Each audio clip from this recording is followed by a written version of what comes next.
Hello everyone, welcome to Shri Vidya. आज की हमारी वीडियो में हम बात करेंगे children's needs and rights in India. हमारी ये मिनी सीरीज चल रही है चाइल्ड डेवलपमेंट की, उसकी ये एक नई वीडियो है और इस वीडियो का थीम यही रहने वाला है, क्या children's needs and rights in India. हम इस वीडियो में बात करेंगे कि एक बच्चे के क्या नीड्स होती हैं और क्या अधिकार हैं उसके इंडिया में। इससे रिलेटेड हम कुछ एक्ट्स देखेंगे जो कि कॉन्स्टिट्यूशनल एक्ट्स हैं। हम जो लॉज बनाए गए हैं बच्चे के राइट्स को प्रिजर्व करने के लिए, उनको इंश्योर करने के लिए कि बच्चे के साथ कुछ एक्सप्लॉयटेशन ना हो। ठीक है, तो हम देख लेते हैं।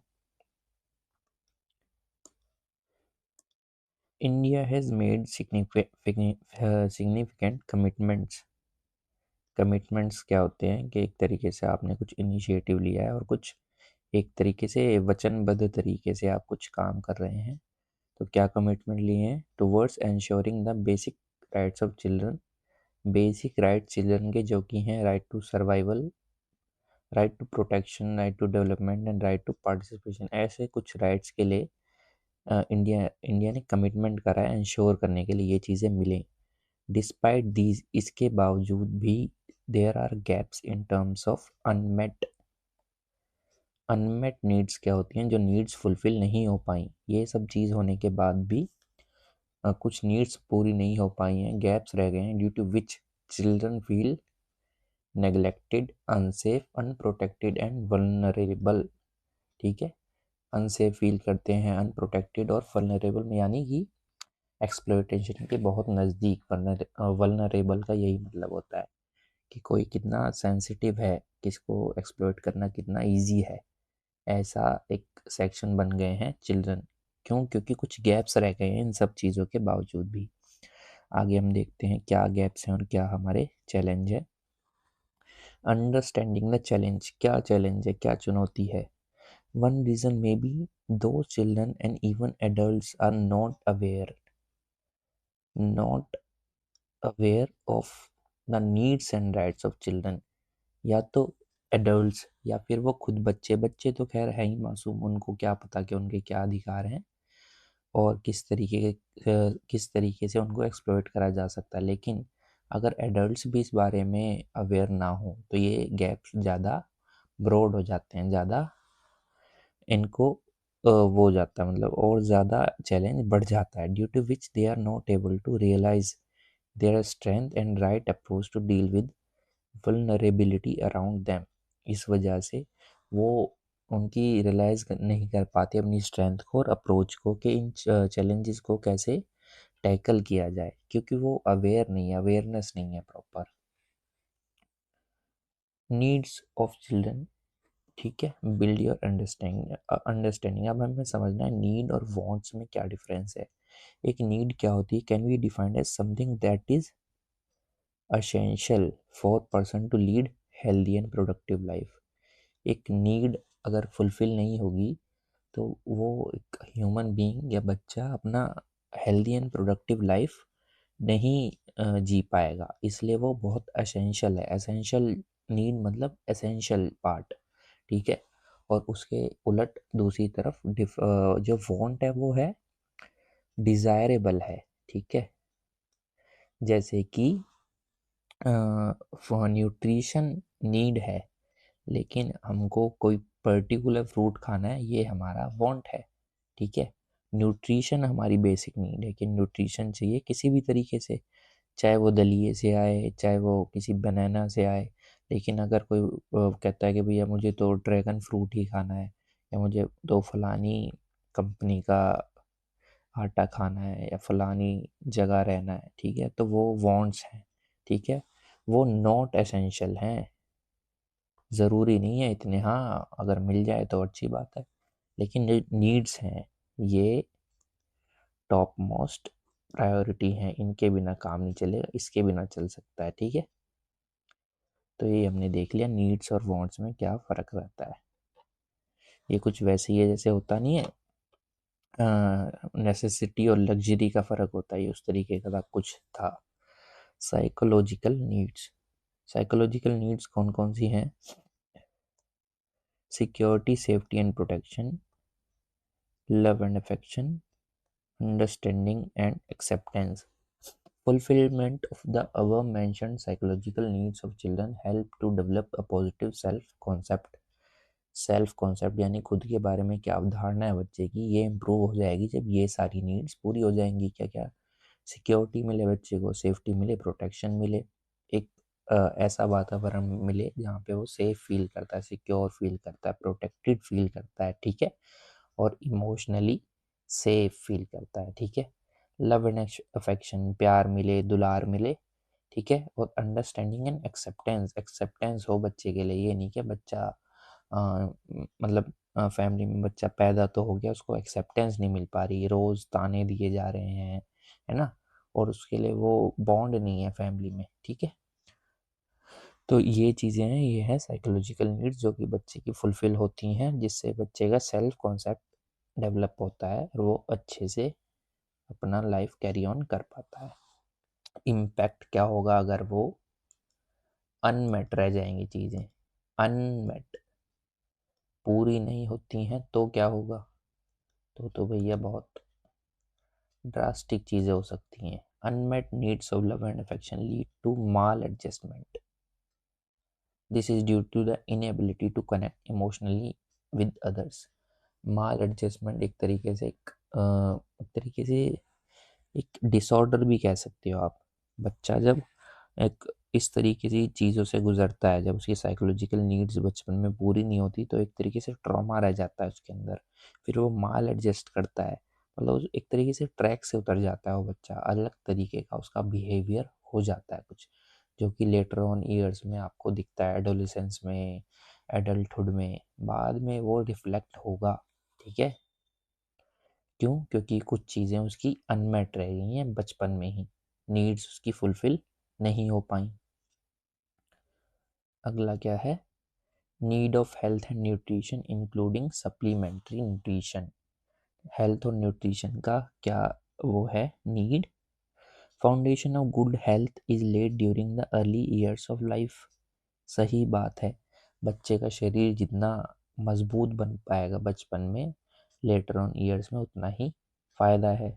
Physical health is influenced by many factors such as biology, genes and environmental factors like nutrition. Genetics तो इन्फ्लुएंस करते ही हैं हमारे बॉडी स्ट्रक्चर को, लेकिन न्यूट्रिशन और एनवायरनमेंट फैक्टर्स भी करते हैं, जैसे कि immunisation and opportunities for physical activities, ठीक है. फिजिकल एक्टिविटीज़ नहीं होंगी, न्यूट्रिशन नहीं होगा, ठीक है, तो स्टंटेड ग्रोथ रह सकती है. और अगर इम्यूनाइजेशन नहीं हुआ तो कुछ ऐसे उसको बीमारियां हो सकती हैं जो कि इनक्योरेबल हैं, जैसे कि पोलियो वगैरह, ठीक है. तो जेनेटिक्स और एनवायरनमेंट दोनों ही फ़र्क डालते हैं हेल्थ पर. Age appropriate gain in height and weight indicates the normal health of children. अगर एज अप्रोप्रिएट उसका हाइट और वेट रहेंगे तो वो नॉर्मल हेल्थ को इंडिकेट करेगा, ठीक है. Nutrition supplement. Every child must be given nutritional supplement to avoid nutritional deficiencies. Supplements दिए जाने चाहिए, यानी कि खाने पीने के पदार्थ जो कि न्यूट्रिशनल डेफिशिएंसीज को फुलफिल कर पाएँ डाइट में. मेडिकल चेकअप होता रहना चाहिए बच्चों का एटलीस्ट वंस अ ईयर. अगर देखो जो मतलब इतने फाइनेंशियली ठीक नहीं है पेरेंट्स, कम से कम वो हेल्थ चेकअप ना भी करा पाए मेडिकल वंस अ ईयर, लेकिन जब बच्चा बीमार होता है तब तो ज़रूर उनको डॉक्टर के पास लेके जाएं, ठीक है. Play, early stimulation and learning needs. अब हमने देखा क्या क्या देख ली, साइकोलॉजिकल नीड्स देख ली, लव अफेक्शन वगैरह. अब हमें देखनी है play, early stimulation and learning needs. ये भी कुछ नीड्स हैं. An environment that is full of praise, यानी कि शाबाशी, encouragement, opportunities to play, explore and experiment helps children grow and learn. ऐसा एनवायरनमेंट जहाँ पे बच्चे को शाबाशी दी जाती है, इनक्रेज करा जाता है, अपॉर्चुनिटीज़ दी जाती हैं प्ले करने के लिए, एक्सप्लोर करने के, एक्सपेरिमेंट करने के लिए, वहाँ पे बच्चा बहुत ही तेज़ी से ग्रो करता है और लर्न करता है. उसके उलट जहाँ पे डाटा फटकारा जाता है खेलने की वो नहीं मिलती, वहाँ पे बहुत स्टंटेड ग्रोथ और डेवलपमेंट रहता है बच्चे का। क्या बेनिफिट्स हैं प्ले के? प्ले जो है वो एक इमोशनल आउटलेट है, ठीक है। बच्चे के बहुत सारे एक्सप्रेशन सामने आते हैं, जैसे कि वो खेलता हुआ हंसेगा, रोएगा, गुस्सा करेगा, है ना। किसी से चिढ़ भी जाएगा कभी कभी, है ना, कि वो मेरे से अच्छा दौड़ रहा है, अच्छा खेल रहा है। तो ये सारे इमोशंस हैं, और ये बुरी बात नहीं है कि अगर वो रो रहा है या गुस्सा कर रहा है, अच्छी बात है। एक तरीके से आउटलेट तो हो रहा है कम से कम, कभी ना कभी तो वो निकलेंगे। अगर अच्छी बात है, और प्ले के टाइम पे निकलेंगे, वरना लेटर ऑन ईयर्स में वो रह जाते हैं, तो वो ट्रॉमा की तरह निकलते हैं फिर, ठीक है। स्किल डेवलपमेंट होती है बच्चे की, gross motor skills, fine motor skills, ये तो डेवलप होते ही हैं। इमेजिनेशन वगैरह, प्रॉब्लम सॉल्विंग, ये सब भी इम्प्रूव होता है। Decision making skills, good relationship, जैसे बच्चा छुपन छुपाई खेल रहा है, कहाँ पे छिपना है ना, छिपन छिपाई में कहाँ पे छिपना है, कैसे दौड़ना है, किसको पकड़ना है, बैट वगैरह टूट गया खेलते टाइम तो उसको कैसे ठीक करना है, बॉल कहीं अटक गई उसको कैसे उतारना है वहाँ से, शटल अटक गई पेड़ में, बच्चे कोशिश करते रहते हैं, फिर और उतार भी लेते हैं। तो ये सब चीज़ें डेवलप होती हैं, ठीक है, प्ले से। Language and creativity, free conservation, story telling, rhymes contribute immensely in developing language. अब बच्चा जब खेलेगा, ठीक है, तो कितनी बातें करेगा, है ना, कितने शब्द बोलेगा वहाँ पे खेलते हुए। अगर बच्चे को आप 1 घंटे 2 घंटे खेलने के लिए भेज दो ना उनके दोस्तों में, पता नहीं कितने हज़ार शब्द बोल के आएगा वहाँ पे, और कितने हज़ार शब्द सुन के आएगा। तो कितनी जल्दी लैंग्वेज डेवलप होगी। और दूसरी तरफ आप एक बच्चे को सोचो, जिसको आपने कमरे में बिठा रखा मोबाइल दे के, क्या डेवलप होगा उसका, है ना। तो अच्छी बात है प्ले करना। क्रिएटिविटी होगी and imagination, which are essential for learning. Rights of children, United Nations convention on the rights of Child, UNCRC, ये चीज़ें हम देखने के लिए ज़रूरी हैं। चिल्ड्रंस राइट्स आर द, क्या डिफाइन करा इन्होंने, children's rights are the human rights of children, primarily pertaining to the rights of protection and care to the minor।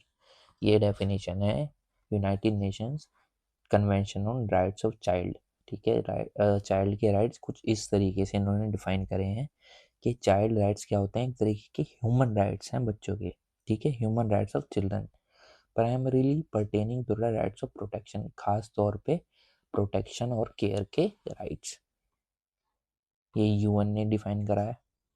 Universal rights of children, there are minimum entitlements of and freedom that should be accorded to all person below the age of 18।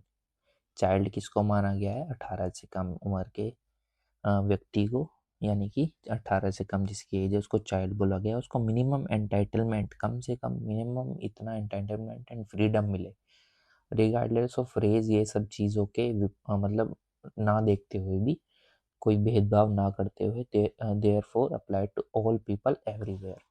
ये minimum entitlement और freedom हर बच्चे के लिए बिना किसी भेदभाव के अप्लाई होता है। यूनिवर्सल राइट इसको बोला गया है। Interrelationships of children's needs and children's rights, needs और राइट्स की इंटर रिलेशनशिप क्या है। Common needs, all children have common needs irrespective of their socio economic and cultural background which should be fulfilled for their holistic development. कुछ बच्चों की common needs होती हैं, फ़र्क नहीं पड़ता बच्चा कहाँ से है, किस कल्चर से है, किस बैकग्राउंड से है, ये सारी कॉमन नीड्स उसकी होलिस्टिक डेवलपमेंट के लिए ज़रूरी हैं। Mutual interdependent, needs and rights are mutually interdependent। Right is a recognition of children's entitlement to have their needs fulfilled।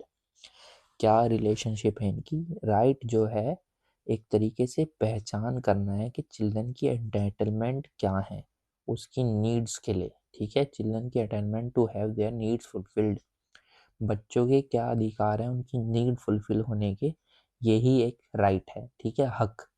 हमारी हमारी जो नीड है, जब वो हमारा हक बन जाता है तब उसको हम राइट कह देते हैं, ठीक है। हक जो है ना हिंदी में शब्द, ठीक है, उसको आप ठीक से समझ पाएंगे, वो राइट से कॉरस्पॉन्ड करता है। Right, United Nations convention on rights of the child UNCRC on 20 नवंबर 1989, United Nation General Assembly adopted UNCRC adopt करा गया था 1989 में, ठीक है। Formality standard for physical, moral, mental, spiritual and socio development of children, ये सब उन्होंने फिर फॉर्मुलेट कर दिया था standards. India adopted the convention in 1922, दिसंबर 1992 में इंडिया ने अडॉप्ट करा था इन सब स्टैंडर्ड्स को UNCRC के।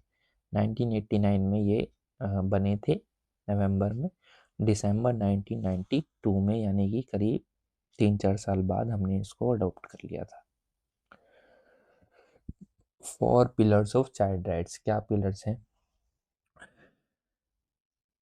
राइट टू सर्वाइवल, सबसे पहले तो सर्वाइव कर जाए, है ना, कोई इनको जान की हानि ना हो जाए।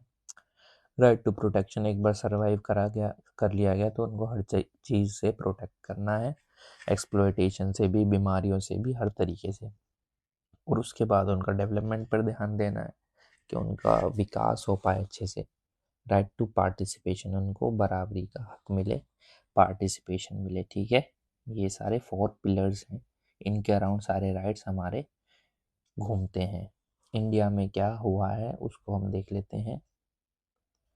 कितना एक ब्रॉड प्रोग्राम है, समग्र शिक्षा अभियान SSA and integrated scheme for school education 2018 में एक इंटीग्रेटेड स्कीम बनाई गई जिस समग्र शिक्षा अभियान के नाम से। Programme for school education extending from pre school to class 12, goal is to improve school effectiveness measured in terms of equal opportunities for schooling to all children and equitable learning. Vision of the scheme is to ensure inclusive and equitable quality education from preschool to senior secondary stage, synchronized with the sustainable development SDG के गोल से synchronise करके ये scheme बनाई गई। कहाँ से चलती है? प्री स्कूल से लेके क्लास 12, यानी पूरी स्कूलिंग के फेज में ये समग्र शिक्षा अभियान अपना काम करते हैं। इसकी जो सब स्कीम्स हैं वो भी आपने सुनी होंगी। सर्व शिक्षा अभियान, जिसको काफ़ी टाइम हम इसके सिनोनिम में देखते हैं, ठीक है, मगर दोनों अलग है। समग्र शिक्षा अभियान बड़ा है, सर्व शिक्षा अभियान उसके अंडर है।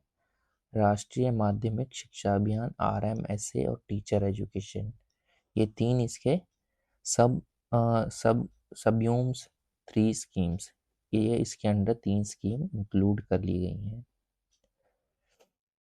National minimum guidelines for setting up and running creches, ये कुछ क्रैच आप जानते हो जहाँ पे बच्चों के, जैसे वर्किंग वूमेन होती हैं वो क्रैचेस में बच्चों को छोड़ जाती हैं। एक तरीके डे केयर आपने सुना होगा। डे केयर मतलब वो जब कोई ध्यान रखने वाला नहीं होता बच्चों को तो वहाँ पे छोड़ देते हैं और पूरे दिन बच्चों का ध्यान रखा जाता है वहाँ पे। तो इन क्रैचेस को मेंटेन करने के लिए मिनिमम गाइडलाइंस हैं किसके under? Under maternity benefit act 2017 के, उसके अंडर ही कुछ गाइडलाइन सेटअप करी गई हैं। कौन करेगा? Ministry of women and child development set करेगा। National minimum guide for setting up and running creches in 2018 under इस एक्ट के, mandating that every establishment having 50 और more employees shall have the facility of creche. इन्होंने बोला है कि जहाँ पे एक एम्प्लॉयज़ 50 से ज़्यादा है वहाँ पे एक क्रैच होना चाहिए, ठीक है। To facilitate and empower in establishing and managing creche facility for the employees having children mainly from 6 month to 6 years against की पैरामीटर्स। 6 महीने से 6 साल तक के बच्चे जहाँ पे एम्प्लॉयज़ के हैं वहाँ पे क्रैच एस्टेब्लिश करने की मिनिमम गाइडलाइंस सेट हुई हैं इस एक्ट के अंदर, maternity benefit act. The maternity benefit act कब आया? 2017 में। इसी के अंडर गाइडलाइन सेट हुई 2018 में।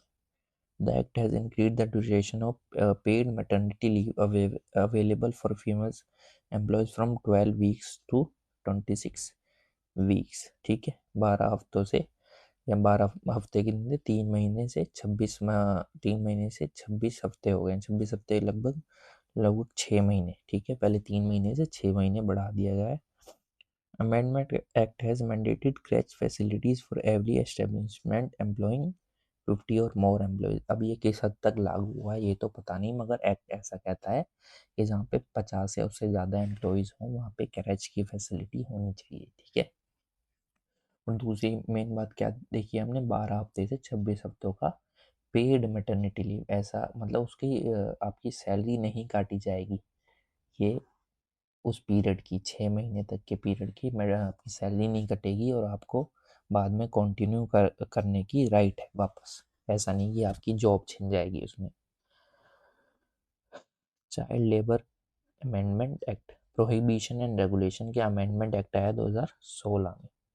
प्रोहिबिशन मतलब सिरे से मना है चाइल्ड लेबर करवाना, 1986 में आया था, उसका अमेंडमेंट आया 2016 में।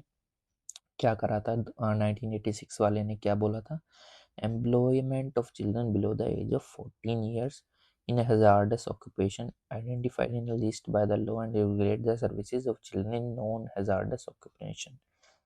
अब hazardous non hazardous कुछ मैटर नहीं करता। आप इकोनॉमिक बेनिफिट के लिए बच्चे को एम्प्लॉय नहीं कर सकते अनलेस वो आपके वो हो, क्या कहते हैं, फैमिली बिजनेस हो। उसमें तो शायद थोड़ा वो है, अलाउड है, मतलब आपकी फैमिली में ही बच्चा आपकी हेल्प कर रहा है तो बात अलग है, लेकिन किसी फैक्ट्री में आप उसको भेज रहे हैं कमाने के लिए, ऐसा अलाउड नहीं है। और पेनल्टी है इस पे भारी भारी पेनल्टीज फॉर एम्प्लॉयमेंट। अगर आप ऐसा करते हैं तो आपके ऊपर पेनल्टी लग सकती है। ये एक्ट है 1986 का, अमेंडमेंट हुआ है इसका 2016 में। The rights of persons with disabilities, RPW act, RPWD act 2016 का। Rights to equality, right life with dignity and respect of integrity equally with others in various aspects of life।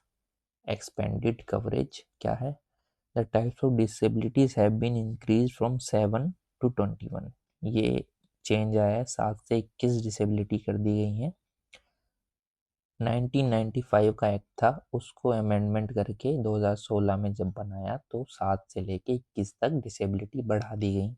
Reservation in higher education loan less than 5% and government job loan not less than 4% have been included। Education में कम से कम 5% और job में कम से कम 4% reservation भी ऐसे लोगों को जिनकी बेंचमार्क डिसेबिलिटी है उनको दिया जा रहा है। और डिसेबिलिटी 7 से 21 कर दी गई है। ये चीज़ें आप नोट कर लीजिए कि कौन सा एक्ट था, किस ईयर में था, कब अमेंडमेंट हुआ और क्या चीज़ें नई जुड़ गई हैं। की government initiatives for children, National Plan of Action for Children 2016 Act committed to provide equal opportunities for all children and protect their rights। The plan intends to provide comprehensive policy focus to address vulnerabilities of children, survivor health, ये सब जो exploitation के chances हैं उनको उनके against protect करने के लिए ये एक्ट काम कर रहा है। National plan of action 2016। Beti Bachao Beti Padhao scheme 2015 to address gender imbalance को वो करने के लिए ये स्कीम लॉन्च हुई है। ये तो आप भली बात ही जानते हैं, स्कीम को बहुत सुना होगा। The juvenile justice care and protection of children act 2015, ये कुछ नया एक्ट है, इसको देख लेते हैं। The act creates a robust legal framework for the protection of the rights of all children whether alleged or found to be in conflict with law or children in need of care and protection by catering to their basic needs through proper care protection। ये सब यही है juvenile justice care and protection. Juvenile वही है बच्चों के care और protection का ये एक्ट है, ओवरऑल पूरा हो रहा है। ये काफ़ी उलझे हुए एक्ट्स होते हैं तो इसको आप एक पेज पर लिख लेंगे तो आपको रिवाइज करने में आसानी रहेगी। Protection and education acts, POCSO act 2012 का। इसके लिए तो मैं सोच रहा हूँ किस दिन अलग से भी वीडियो बनाऊंगा। एक फुल फ्लैश्ड एक्ट है, इसकी कुछ अमेंडमेंट होते रहे हैं उनके बारे में भी हम देख लेंगे। बेसिकली सेक्सुअल असॉल्ट बच्चे पर ना हो, उसका शोषण ना हो किसी भी तरीके से, और इसमें बहुत भारी भारी पेनल्टीज नहीं कहूँगा मैं, सीधे सज़ा बोलूँगा, ठीक है। आप जेल जा सकते हैं बड़ी आसानी से जब भी पॉक्सो एक्ट लगता है किसी बच्चे के अगेंस्ट। कोई भी शोषण होता है कहीं पर भी किसी के भी द्वारा, चाहे वो पेरेंट्स हो, टीचर हो, स्ट्रेंजर हो, कोई भी हो, ठीक है, तो इसको एक बार बाद में कभी देखेंगे। अभी के लिए आप थोड़ा इसको पढ़ लेना। Regulatory guidelines for private and play schools, ये भी एक तरीके प्रोटेक्शन एंड एजुकेशन एक्ट में ही आएगा कि प्ले स्कूल्स को किस तरीके की फैसिलिटी देनी चाहिए बेसिक। इसको तो आप जानते ही हैं, RTE act, right to education act 2009, ठीक है। इसमें भी कुछ अमेंडमेंट्स हुई हैं, उसके बारे में हम बाद में देखेंगे। कुछ आर्टिकल्स जुड़ते रहते हैं इनमें। 14 साल तक के बच्चों का फ्री एजुकेशन है ना, क्योंकि गवर्नमेंट स्कूल्स में आपने देखा होगा 8वीं तक के बच्चों की फीस नहीं जाती, ठीक है। कंपलसरी एजुकेशन है। 51A आर्टिकल हमने कल देखा था, उसमें पेरेंट्स के ऊपर भी वो हो सकता है थोड़ा कार्रवाई अगर वो पढ़ाने नहीं भेजते हैं। 21A में RTE, 51A में कंपल्शन है पढ़ाने के लिए। ICPS scheme 2009, bring together multiple existing child protection schemes of ministry under one comprehensive umbrella। ये बहुत सारी स्कीम्स को एक अम्ब्रेला के अंदर ले आया है। इंटीग्रेटेड चाइल्ड प्रोटेक्शन स्कीम है 2009 की। ये कुछ स्कीम्स हैं जिनके बारे में आपको पता होना चाहिए कि कब आई हैं, ठीक है, और इनका बेसिक थीम क्या है। अब एग्जाम में आपसे ये नहीं पूछ सके इनके अंदर का बिल्कुल बारीक आर्टिकल पूछ लेगा, ब्रॉड कॉन्सेप्ट पूछेगा। बारीक किसका पूछ सकता है, पोक्सो का, RTE का, ठीक है, मगर इन स्कीम्स का वो ब्रॉड कॉन्सेप्ट लेके चलेगा एग्जाम में। तो इनके लिए आपको इसका ईयर तो कम से कम पता हो और इनका बेसिक आइडिया हो कि इनके अंदर है क्या। चाइल्ड मैरिज एक्ट 2006 में चाइल्ड की मैरिज नहीं हो सकती। Prohibit solemnisation of child marriage connected and incidental matters, ये भी ज़रूरी है। बच्चे का लिंग जो है आप वो नहीं कर सकते, टेस्ट करवा सकते जन्म से पहले कि बच्चा बेटा है या बेटी है। ये एक्ट आया 1994 में। इसको आप भली भांति जानते हैं कि कितना ज़रूरी था ये भारत में खासकर, ठीक है। क्योंकि बच्चों को गर्भ में ही मार दिया जाता था जब उनका ये आइडेंटिफाई करते थे कि खासकर ये जो बच्चा है वो बेटी है। तो इसलिए ये एक्ट लाया गया और ये एक्ट काफ़ी बेनिफिशियल रहा है, ठीक है। और ये 1994 में आया और ये भी इम्पोर्टेंट है चाइल्ड मैरिज वाला 2006 में। तो आप इनको किसी पेज पर किसी डायरी में एक जगह लिख लें वीडियो खत्म होने के बाद, इनके ईयर्स, एक बेसिक डेफिनेशन इन एक्ट्स की, ठीक है। इसके साथ हमारा ये टॉपिक भी थोड़ा इंफॉर्मेटिव था और ये हमारा ख़त्म हो चुका है। अगली वीडियो में देखेंगे क्या नया टॉपिक है। इसको आप रिवाइज कर सकते हैं, वीडियो को आप 2x स्पीड पे देख सकते हैं, नोट्स भी बना सकते हैं, ठीक है, और कमेंट में बता सकते हैं कि वीडियो कैसी थी, ठीक। Thank you for watching.